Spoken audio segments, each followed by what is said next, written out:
ونصلي على رسوله الكريم أما بعد أعوذ بالله من الشيطان الرجيم بسم الله الرحمن الرحيم وما تفعلوا من خير فلن يكفروه والله عليم بالمتقين قال رسول الله صلى الله عليه وسلم إذا مات الإنسان انقطع عنه عمله صدقة جارية أو علم ينتفع به أو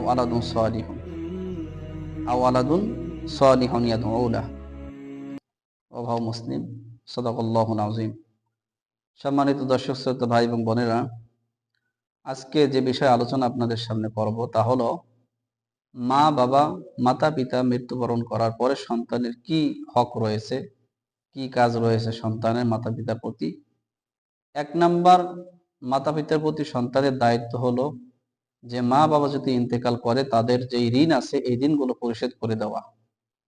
আপনাদের টাকা পয়সা যদি থাকে টাকা পয়সা দিয়ে ঋণ পরিশোধ করে দিবেন, যদি টাকা পয়সা না থাকে তাহলে সম্পদ বিক্রি করে হলেও পিতামাতার ঋণ পরিশোধ করে দিতে হবে। প্রিয় নবী সাল্লাল্লাহু আলাইহি ওয়াসাল্লাম বলেছেন, যারা ঋণগ্রস্ত অবস্থায় মৃত্যুবরণ করবে তাদের কবরের শাস্তি শুরু হয়ে যাবে। এই জন্য এক নম্বর দায়িত্ব হচ্ছে ঋণ পরিশোধ করে দেওয়া। দুই নম্বর দায়িত্ব হচ্ছে রব্বির হামহুমা কামা রাব্বায়ানি সগীরা, মা বাবার জন্য দোয়া করা।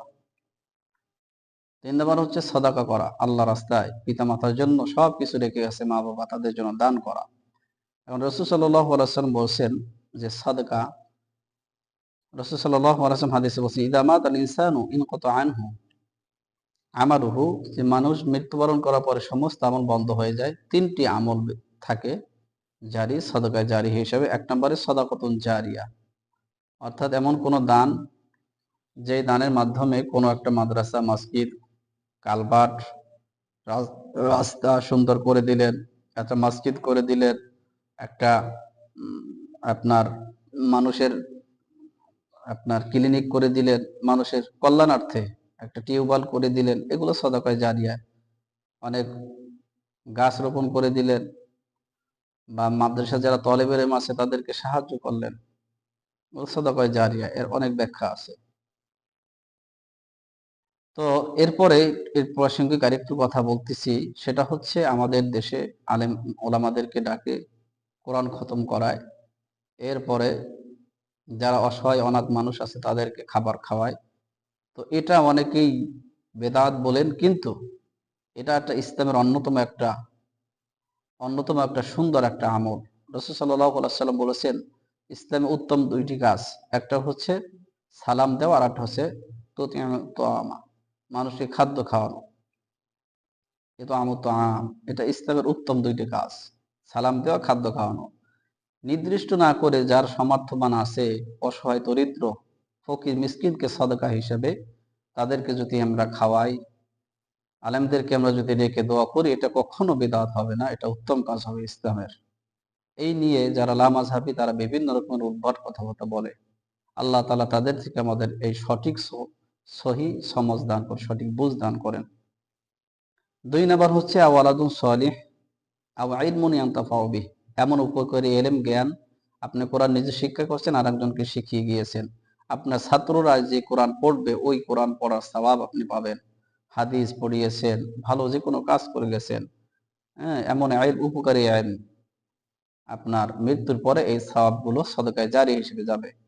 তিন নম্বরে হচ্ছে আও আলাদুন সালিহুন ইয়াদউ লাহু, এমন নেককার সন্তান রেখে গিয়েছেন, নেককার সন্তান, আল্লাহওয়ালা দিনদার সন্তান রেখেছেন। এই দিনদার নেককার সন্তান যদি দোয়া করে, আল্লাহ রাব্বুল আলামিন অবশ্যই এই নেককার সালিহিন সন্তানদের দোয়ার বরকতে সওয়াব তার কবরে পৌঁছে যাবে।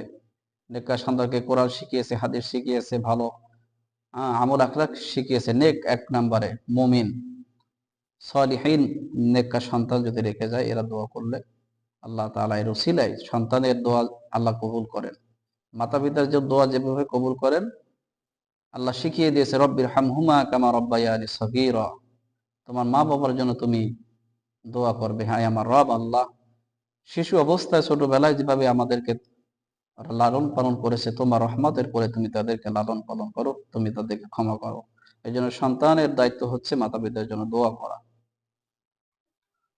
এরপরে মাতা পিতার সাথে যারা ভালো, যার মাতা পিতার যে বন্ধু বান্ধবী যারা ছিল তাদের সাথে সম্পর্ক ভালো রাখা, তাদের খোঁজ খবর নেওয়া, তাদেরকে হাদিয়া তোহফা দেওয়া। আল্লাহ রাব্বুল আলামিন আমাদের সকলকে মা বাবার জন্য দোয়া করা, মা বাবার জন্য দান সাদাকা করা, ভালো কাজ করার এবং নেককার সন্তান হওয়ার তৌফিক আল্লাহ পাক দান করেন, আল্লাহুম্মা আমিন। এবং আমাদের সমাজে যে মানুষেরা, যে ভাইয়েরা কোনো দিন নির্দিষ্ট যদি না করে আপনারা যদি সওয়াবের নিয়তে সদকা হিসাবে যদি ফকির মিসকিন, হাসরের ময়দানে 3 শ্রেণীর মানুষ বেশি জাহান্নামে যাবে, তার মধ্যে 1 নম্বর হচ্ছে ওয়ালা ইয়াহুদ্দু আলা তুআমিল মিসকিন, যারা মিসকিন ফকির তাদেরকে খাদ্যদানে উৎসাহিত করে নাই। মা সালাকুকুম ফি সাকর ক্বালু লাম নাকু মিনাল মুসাল্লিন ওয়া লাম নাকু নুতঈমুল মিসকিন। আল্লাহ তাআলা কোরআনে বলছেন যে জাহান্নামে যাওয়ার অন্যতম কারণ হবে তারা নামাজ পড়ে নাই। ক্বালু লাম নাকু মিনাল মুসাল্লিন। 2 নম্বর কারণ হচ্ছে ওয়া লাম নাকু নুতঈমুল মিসকিন, মিসকিন অসহায় দরিদ্রদেরকে খাদ্য দেয় নাই, খাদ্যদানে উৎসাহিত করে নাই। এজন্য ইসলামে খাদ্য খাওয়ানো, খাদ্য দেওয়া এটা অত্যন্ত একটি সওয়াবের কাজ। যারা খাবার খাওয়াবে আপনারা কোনো বিভ্রান্ত হবেন না। আজকে এই ফিতনা ফাসাদের যুগে আজকে বিভিন্ন রকমের এই লামাযহাবী নামধারী যারা আছেন তারা বিভিন্ন রকমের সাধারণ মানুষের মধ্যে বিভেদ সৃষ্টি করে দিচ্ছে। দিন তারিখ নির্ধারণ করার কোনো প্রয়োজন নাই। আপনি এখন পারতেছেন খাওয়াইতে খাওয়াবেন, বা না পারলে, না খাওয়াইতে পারলে আপনি সদকা হিসেবে আপনি যা কিছু করেন, আপনি বাবার জন্য একটা মসজিদ যদি করতে পারেন, মাদ্রাসা করতে পারেন, দিনী প্রতিষ্ঠান, একটা টিউবওয়েল আপনি করতে পারেন, কোনো বাধা নেই। ইসলামে এটা ফরজ ওয়াজিব করে দেয় না, যেটা এটা করাই লাগবে। যা সামর্থ্য নাই সে করবে না। তো এই বিষয়, সাধারণ বিষয় নিয়ে আজকে যারা সমাজে ফিতনা সৃষ্টি করছে তাদের থেকে যেন আল্লাহ তাআলা আমাদের সকলকে হেফাজত করেন। আল্লাহ তাআলা আমাদের সকলকে সহিহ সমঝ দান করেন, সহিহ বুঝ দান করেন। এই প্রত্যাশা ব্যক্ত করে, দোয়া করে আপনাদের কাছ থেকে বিদায় নিচ্ছি। আসসালামু আলাইকুম ওয়া রাহমাতুল্লাহি ওয়া বারাকাতুহু।